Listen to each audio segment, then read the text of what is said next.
현재 이스라엘과 이란 간 전쟁이 터지고 미국이 개입할 가능성이 더 커지고 있는 상황입니다. 예전부터 이 중동 지역은 세계 최대의 화약고로 알려져 있습니다.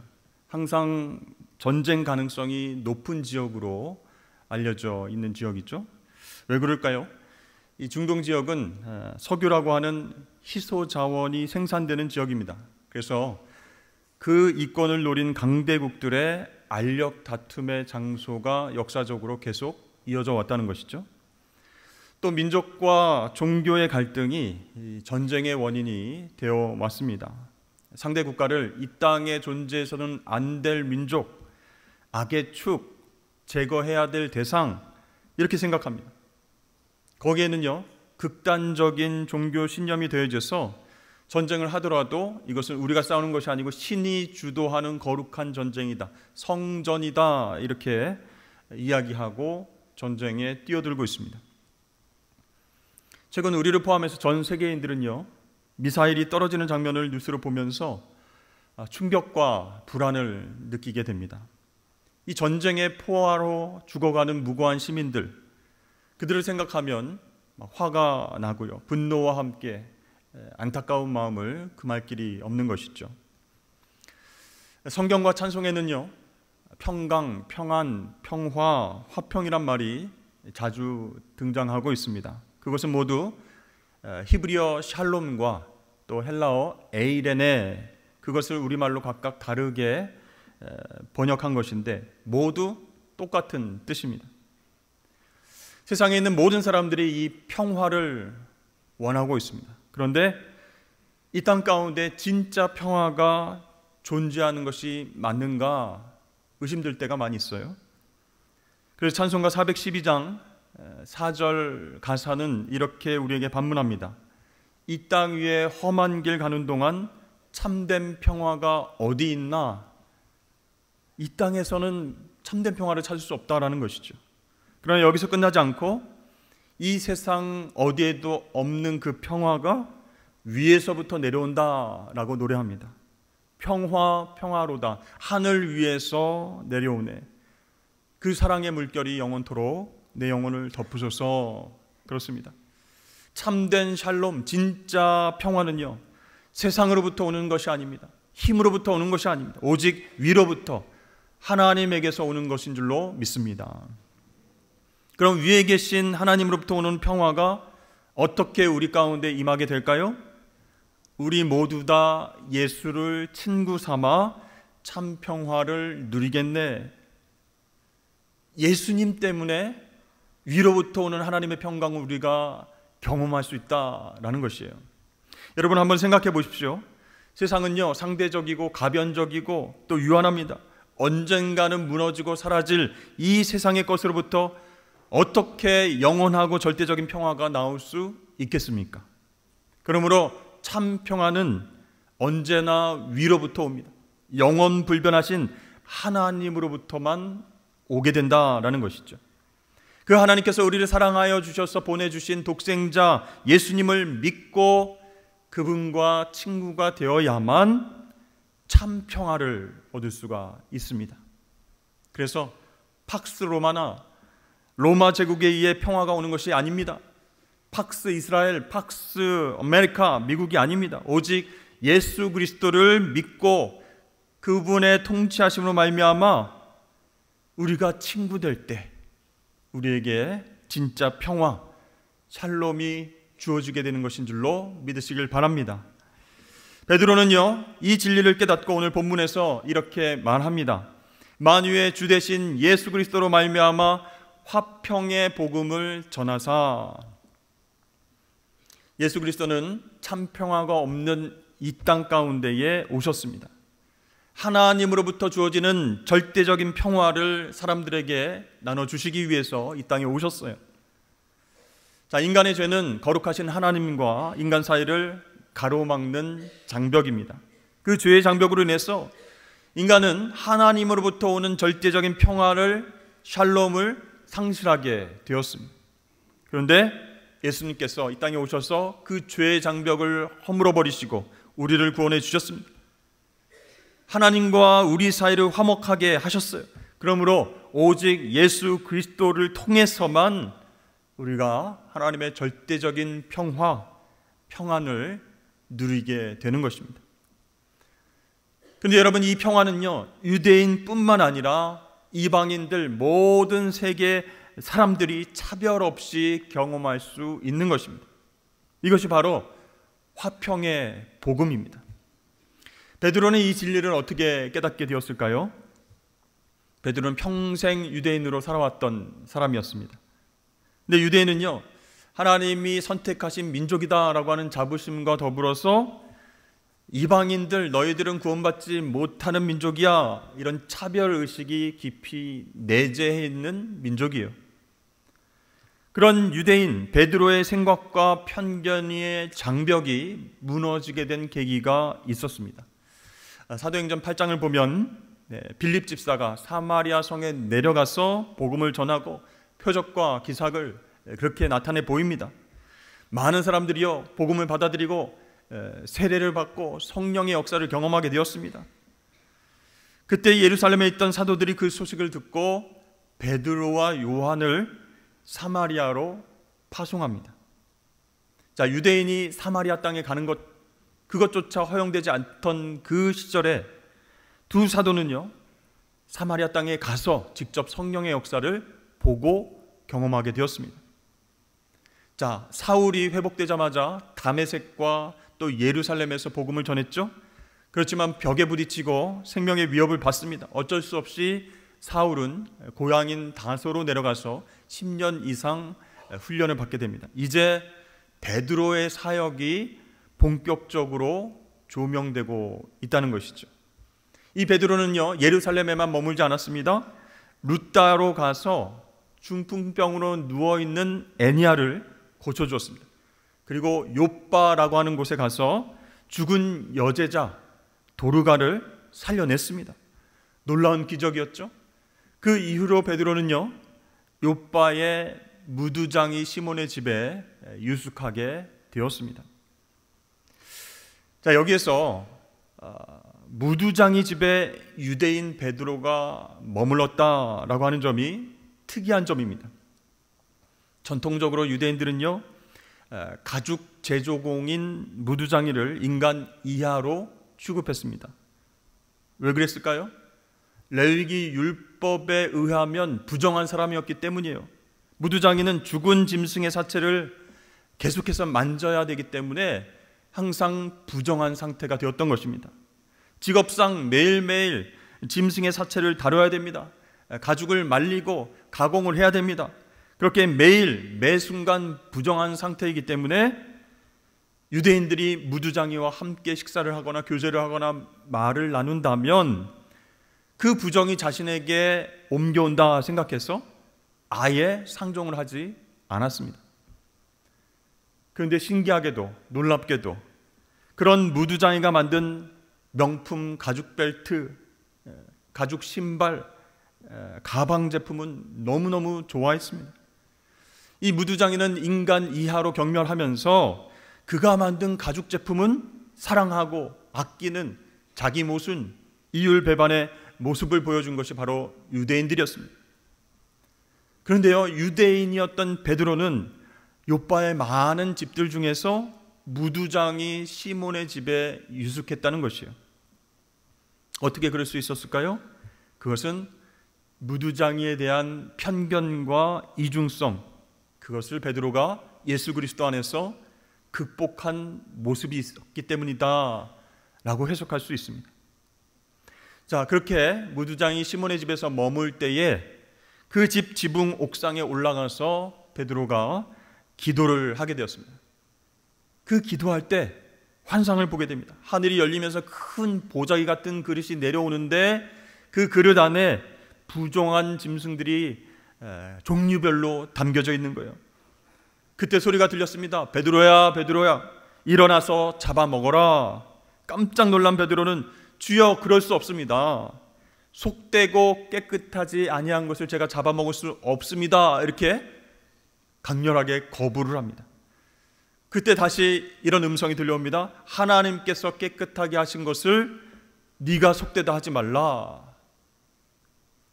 베드로는 이것이 무슨 환상인지 어떤 메시지인지 도무지 감이 잡히지 않았습니다. 네, 이런 일이 3번이나 반복되었습니다. 역시 베드로는 3-4번이 정답인 것 같다라는 생각이 들죠. 예수님을 3번이나 부인하고 부활하신 예수님이 베드로를 찾아오셔서 내가 너를 사랑한다 이렇게 3번이나 말씀해 주셨죠. 오늘도 똑같은 환상을 3번 보여주셨는데 베드로는요 정확한 의미를 깨닫지 못했습니다. 그때 하나님께서 사인을 주시고 보내신 사람들이 베드로를 찾아왔습니다. 바로 고넬료라고 하는 백부장이 보낸 사람들이었습니다. 자, 가이사랴에 살던 로마의 백부장 고넬료는 이방인이었지만 경건한 사람이었어요. 그의 기도와 구제가 하나님께 상달될 정도로 경건한 사람이었다라고 성경은 말하고 있습니다. 그러나 이방인이었던 고넬료는요 아직 예수 그리스도의 복음을 접하지는 못한 상태였습니다. 이에 하나님께서는 환상 속에서 천사를 통해서 고넬료에게 욥바의 무두장이 시몬의 집에 지금 베드로가 머물고 있는데 그 베드로를 청해서 말씀을 들어라 이렇게 이야기하셨어요. 고넬료는요 즉시 하인과 병사 이 사람들을 차출하고요 그들을 욥바로 보냈습니다. 이 욥바라고 하는 해안 도시는 가이사랴에서 약 50km 떨어진 곳입니다. 그래서 고넬료의 명을 받은 사람들의 목적은 무엇이 되었습니까? 오직 하나입니다. 욥바에 유숙하고 있는 베드로를 찾아서 가이사랴의 고넬료 집으로 모셔오는 것, 그것이 그들의 목적이었어요. 자, 그동안 베드로가 예루살렘을 넘어서 여러 곳을 다니면서 복음 전하기는 많이 했지만 그 대상은 모두 이스라엘 영내에 있는 이스라엘인에게만 국한되어 있었습니다. 사마리아에서 또 루다에서 욥바에서 복음을 전하고 회복과 치유 역사를 감당한 사람들은 이방인이 아니었다라는 것이죠. 자, 그런 상황에서 이방인 로마 백부장 고넬료가 보낸 사람들이 베드로를 찾아온다고 한들 베드로가 그 이방인의 요청에 응할 리가 없다는 것이죠. 왜냐하면 그때까지만 해도 베드로에게 이 예수 그리스도의 복음은 하나님의 선민인 이스라엘인만 누릴 수 있는 특권이었기 때문이었습니다. 자, 그렇게 가이사랴에서 출발한 고넬료 사람들이 베드로에게 도착하기 직전에 하나님께서 베드로에게 환상을 보게 하신 거예요. 하나님의 기가 막힌 타이밍이었습니다. 사도행전 10장 19절 20절 말씀에 이렇게 나와 있습니다. 베드로가 그 환상에 대하여 생각할 때에 성령께서 그에게 말씀하시되 두 사람이 너를 찾으니 일어나 내려가 의심하지 말고 함께 가라. 내가 그들을 보내었느니라 하시니, 내가 그들을 보내었느니라. 성령 하나님이 직접 그들을 너에게 보냈으니 안심하고 그들을 따라가라. 그동안 베드로가 갖고 있었던 편견이 깨지는 순간이었습니다. 방금 전 보고 들은 그 환상과 음성의 그 의미를 깨닫고, 아, 하나님이 이방인이지만 경건한 이방인들을 받아주시는구나, 그들에게도 구원을 베푸시려고 하는구나, 그것을 깨닫게 되었습니다. 그렇습니다, 여러분.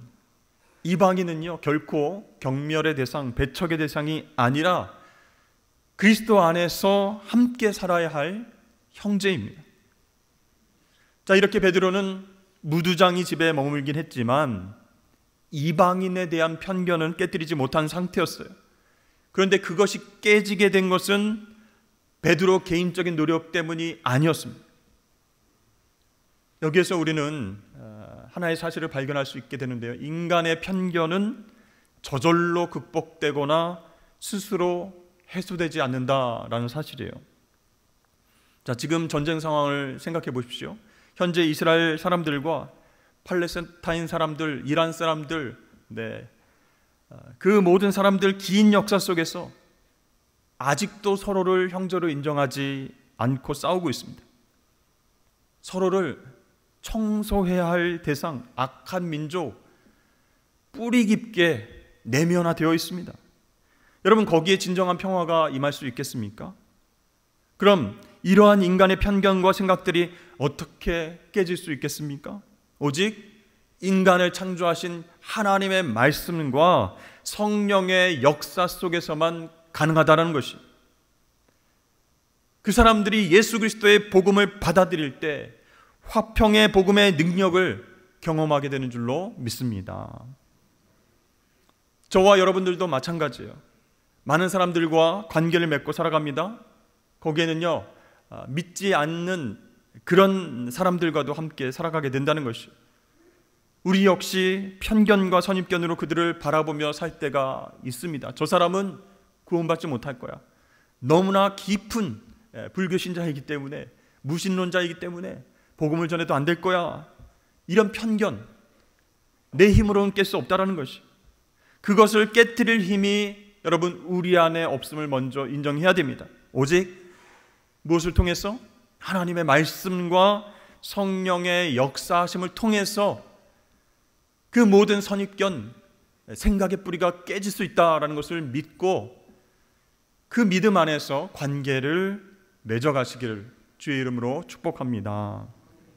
그렇게 우리 한 사람 한 사람이 편견을 깨트린 베드로가 될 때에 이 시대의 무두장이들과 이방인들이 복음 안에서 형제가 될 수 있는 것이에요. 화평의 역사를 함께 이뤄갈 수 있는 것입니다. 자, 베드로는 밤을 새워가면서 가이사랴에서 걸어온 이 세 사람을 일단 자신이 유숙하던 무두장이 시몬의 집에서 쉬게 했습니다. 그리고 이튿날이 밝았습니다. 드디어 베드로가 가이사랴에 있는 이방인 고넬료를 만나기 위해서 욥바에서 출발을 했습니다. 그리고 그 다음 날 가이사랴에 도착을 했습니다. 도착해 보니까요, 고넬료가 혼자만 있는 것이 아니고 그의 친척과 가까운 친구들을 함께 모이라고 해서 기다리고 있었습니다. 베드로가 말합니다. 내가 유대인으로서 이방인과 교제하는 것이 위법인 줄은 너희도 알겠지만 하나님께서 아무도 속되다 깨끗하지 않다 하지 말라고 하셨기 때문에 내가 여기에 왔노라. 고넬료가요, 반갑게 인사하고 환영하면서 이 베드로를 청해서 여기까지 모시고 온 이유를 이렇게 설명합니다. 22절 말씀에 그가 거룩한 천사의 지시를 받아 당신을 그 집으로 청하여 말을 들으려 하느니라.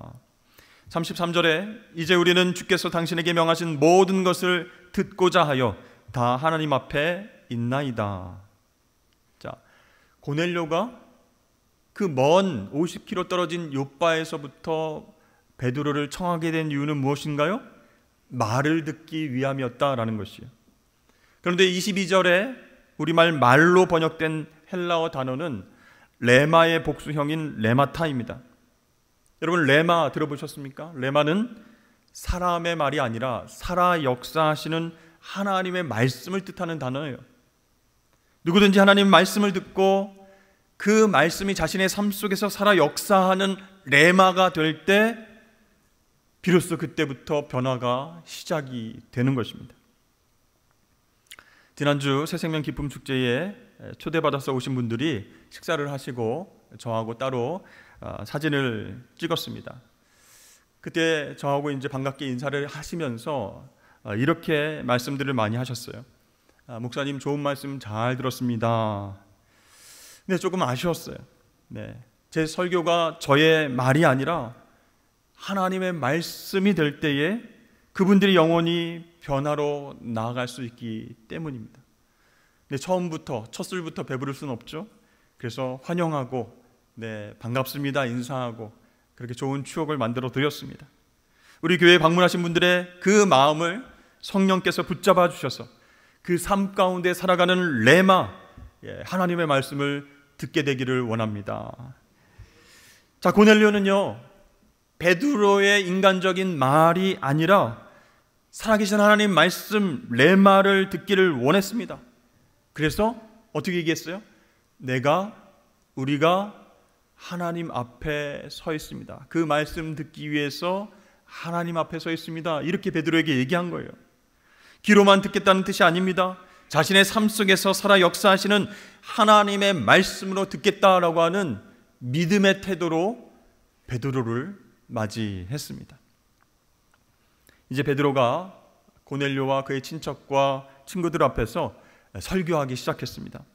내가 참으로 하나님은 사람의 외모를 보지 아니하시고 하나님을 경외하고 의를 행하는 사람은 다 받으시는 줄로 깨달았도다. 이렇게 얘기하면서 설교를 시작했죠. 그렇습니다. 우리 하나님은 사람의 외모를 보지 않으시고 중심을 보십니다. 우리 인간만이 외적인 조건을 따져서 내 편, 너네 편, 유대인 편, 이방인 편 이렇게 가르고 싸웁니다. 이익이 되면 오늘부터 내 편이고 불이익이 되면 정색하면서 돌아섭니다. 그리고 또 자신이 하나님이 된 것처럼 높은 위치에서 사람들을 정죄하고 심판하는 것이요. 여러분, 그렇게 되면 그곳엔 평화가 임할 수가 없습니다. 분쟁과 갈등과 전쟁만 넘쳐날 뿐이죠. 저는 그런 생각을 한번 해봤습니다. 사람들의 모습이 이러한 데에 하나님께서 이런 사람을 받아주시는 것 자체가 얼마나 큰 은혜인가, 그런 생각을 해보게 됐어요. 여러분, 네팔 사람들은 자기 나라에 있는 히말라야 산맥 정상에 오르지 않는다고 합니다. 왜 그럴까요? 네팔 사람들에게 있어서 그곳은 정복의 대상이 아니라 경외의 대상이기 때문입니다. 그러나 세계의 많은 등산가들은요, 히말라야 정상인 에베레스트를 정복의 대상으로 생각하고 계속 도전하면서 올라오는 거예요.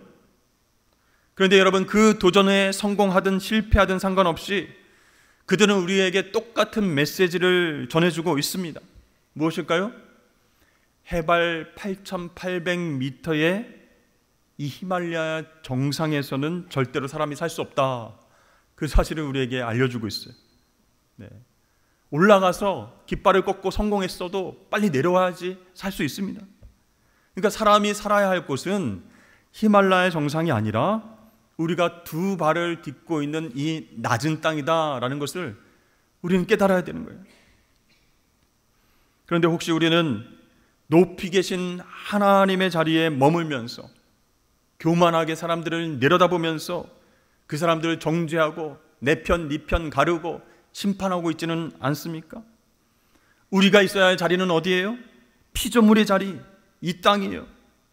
이 땅 가운데서 우리를 창조하시고 차별 없이 구원을 주시는 그 하나님을 바라보면서 겸손하게 예배를 드려야 하는 존재가 바로 우리입니다. 근데 우리는 교만해서 하나님처럼 되려고 합니다. 높은 곳에서 사람들을 가지치기, 나누고 서로 싸우게, 분쟁하게끔 만들고 있다는 사실이죠. 이제 베드로는 설교를 시작했는데요, 나사렛 예수께서 하나님이 보내신 메시아임을 선포했습니다. 갈릴리에서부터 시작된 예수님의 회복 사역은 온 땅 가운데 퍼지게 됐고, 그것을 시기한 종교 지도자들과 유대인들에 의해서 그분은 십자가에 못 박혀 죽으셨지만 사흘 만에 다시 살아나셨다. 그 부활하신 예수님을 우리 사도들이 먼저 만났다. 예수님을 만난 우리 사도들은 이 기쁜 소식, 복음을 만방에 전하라고 그 사명을 감당하고 있다. 그런데 그분을 믿는 사람들은 예외 없이 그의 이름을 힘입어 죄사함을 받게 된다. 이것이 바로 화평의 복음이다. 이렇게 설교했어요. 베드로를 통해서 하나님의 말씀이 선포되자 성령께서 이 말씀을 듣는 모든 사람에게 임하셨습니다. 난리가 났습니다. 방언으로 기도하고 하나님을 찬양하기 시작했어요. 이방인들에게도 성령이 임하시고 역사하시는 것을 목격한 베드로는 깜짝 놀랐습니다. 그리고 그들에게 세례를 베풀어 주게 되었습니다. 여러분, 놀라운 광경이죠. 유대인과 이방인 고넬료, 그의 가족과 친지와 친구들이 예수 그리스도 안에서 한 형제가 되는 역사적인 날이 찾아온 것입니다. 이제 그 이방인들도 하늘로부터 내려오는 하나님의 평화, 샬롬을 경험하게 되었습니다. 예수님께서 모두를 위해 지셨던 그 십자가가 그들에게도 인생의 플러스가 되죠. 기쁜 소식으로 다가온 감격적인 순간이었습니다. 이렇게 유대인과 이방인 모두 서로 형제가 되어서 하늘의 평화를 나누는 감격적인 순간이 찾아오게 된 것이죠. 사랑하는 성도 여러분, 베드로가 고넬료 일행에게 하나님께서 예수 그리스도 십자가를 통해서 성취하신 구원을 화평의 복음이다 이렇게 설명했습니다. 그 시대에도 평화가 없었고 오늘날도 평화에 목말라 하는 사람들로 넘쳐나고 있습니다. 그러므로 지금 우리 모두에게는요, 예수 그리스도 화평의 복음이 필요합니다. 그런데 여러분, 이 화평의 복음은요, 웅장한 예루살렘 성전 안에서 로마 황제의 궁궐에서 시작되지 않았습니다. 이 화평의 복음은 가난과 질병과 차별과 멸시의 땅 갈릴리에서부터 시작되었다라는 사실이에요. 저와 여러분들이 영적으로 갈급한 갈릴리 사람들이 될 때 각자 흩어져서 화평의 복음을 전할 수 있다라는 사실입니다. 여러분, 차별과 갈등과 전쟁이 난무하는 세상 속에서 하늘로부터 오는 평화, 샬롬의 복음만이 살 길입니다 라고 많은 사람들에게 전하실 수 있기를 바랍니다. 그것은 우리의 힘으로 안 되는 거예요. 사람들의 편견과 선입견을 우리의 노력으로 바꿀 수는 없습니다. 인간을 창조하신 하나님의 말씀과 성령의 역사함으로 말미암아 그 마음이 녹아져 내리도록 우리는 인내하면서 삶으로 복음을 살아내면서 그렇게 한 주간 동안 평화의 복음을 전하시는 저와 여러분 되시길 축복합니다.